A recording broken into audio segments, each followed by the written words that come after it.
Hi, this is Alexa Bigwolf with Write, Publish, Sell and Cat Biggie Press, and today I'm going to talk to you about using Google Play for loading and distributing your books. So if you are a publisher, a small publisher, or publishing for other people, they have just opened up the publishing partner platform, which is great. So you can do additional books. And but if you are just publishing for yourself, it's also a great place to distribute your book to a wider audience of people. People are purchasing from Google Play. I don't really know how much per genre. I haven't done a whole lot of research on that, but today I'm just going to show you how to add your book. So first, you're going to go to play.google.com. You have to have a Google account, and it will walk you through the process of setting up your account and getting going. And then once you have set up your account, you're going to hop over to the book catalog and you're going to add a book. Now you can choose how to do it. You can offer either a preview on Google Play if you want to show a preview and then direct them to another sales place, or you can go ahead and sell your book on it. Then you have to choose, are you going to use an ISBN or EAN, or are you going to set up a Google Book ID?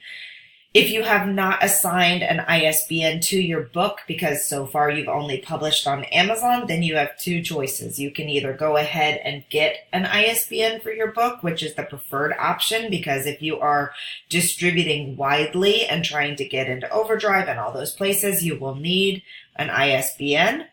But if you don't want to do all that stuff and you're just going to be on Kindle and Google, then you can go with the Google Book ID.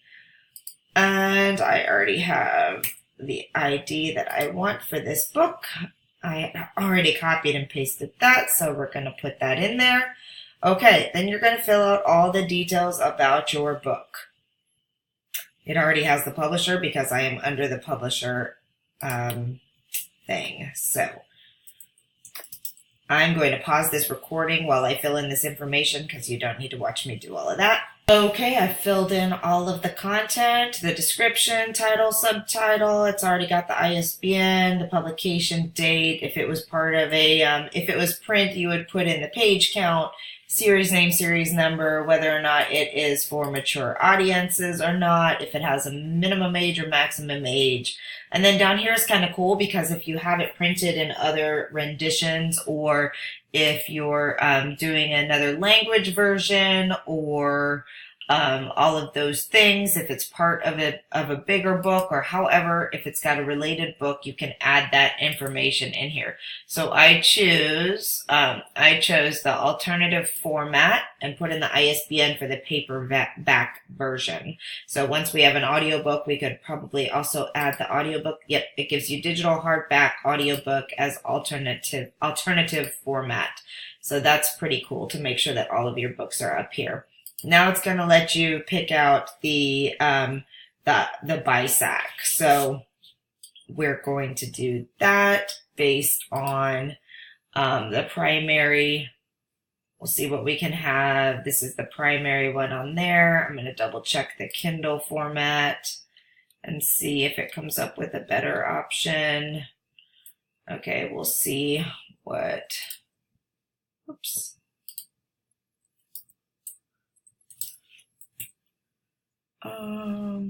And you do it just like you'd pick your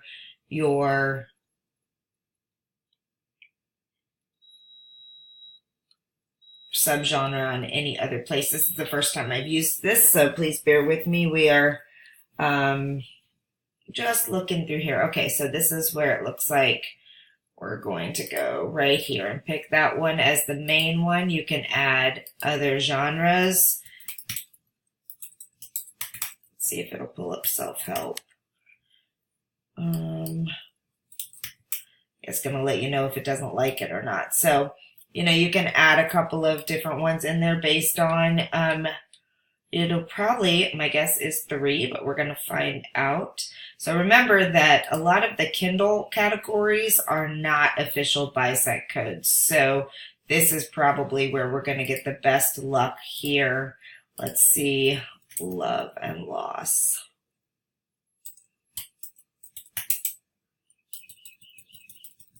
Grief.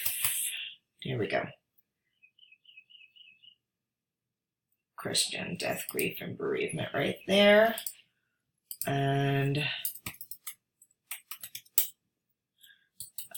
we're going to do women's faith. Nope. I'm going to get one on faith in here. Here we go. Boy, they let you put in a few there. Okay, so you can keep on going if you want to. That's kind of cool. It gives you better chances of being found. Then you're going to put in the information about the author. It's always important to have this information close by. I like to keep all of the pertinent data in either on a Trello board or on a Google Doc or something where you can easily grab it. If you've already published on Amazon, you can also head over to Amazon and grab your information out of there quickly. I always recommend the DRM encryption. It's just another way to keep your book from being sold. I generally sold in a way that you don't want it to be sold. I generally or distributed illegally.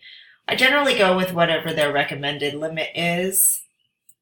Copy and paste limit. This is interesting. This is if you're going to allow people, I suppose, to use excerpts. Let's see what their little definitions, so like percentage of the book that buyers can copy and paste. So it's not always a bad idea to do this, because if you're hoping that people are going to share excerpts from your book, then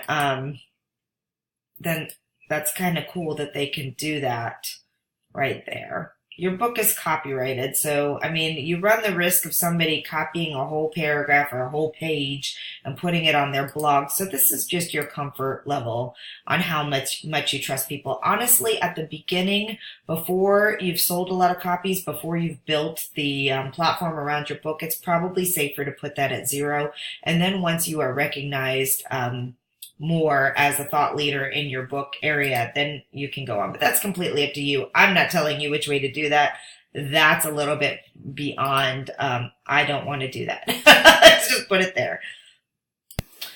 Okay, so when you get in here, you're going to click on upload files, and then you're going to upload the ebook cover and your ebook file. And close that. It'll show you that it's processing and received. So we're going to go ahead and continue. You can also put in reviews if you have people who have reviewed the book. So we do have reviews for this one. I'm just going to copy and paste them right off of Amazon because that's the easiest place. And I'll be right back. My bad, I just realized what that was. You're not adding the reviews here. You're adding people that you want to send the book to for reviews. So enter the email addresses of content reviewers that you would like to add for this book. So that's really cool. If you're trying to work with advanced readers, you can just put them right in there. So then you get to pricing. You can go in through here. Is tax included? No. Effective dates. If you want to change it, you can add a price. So they're going to be adding tax to this. And then you publish. And that is that.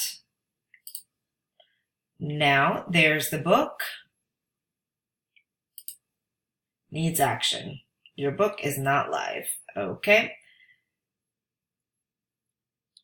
I'm assuming if there's an issue, it will send us information later, what it needs from us, but everything is there. We're good to go. The summary, your book is not live, and then we just have to wait for it to tell us that it is live. So without, any other information at this point in time, says it's going to be going through a short delay while it goes through a preliminary review, and then it should be live, and then we'll be able to share the link for anyone who wants to purchase on Google Books. So there you have it, or Google Play. All right, please let us know if you have any questions. You can hop on over to the Write, Publish, Sell group on Facebook, where we're constantly talking about ways to help each other through different elements of writing, publishing, and selling the books. And I hope you have enjoyed this brief tutorial. Have a great day.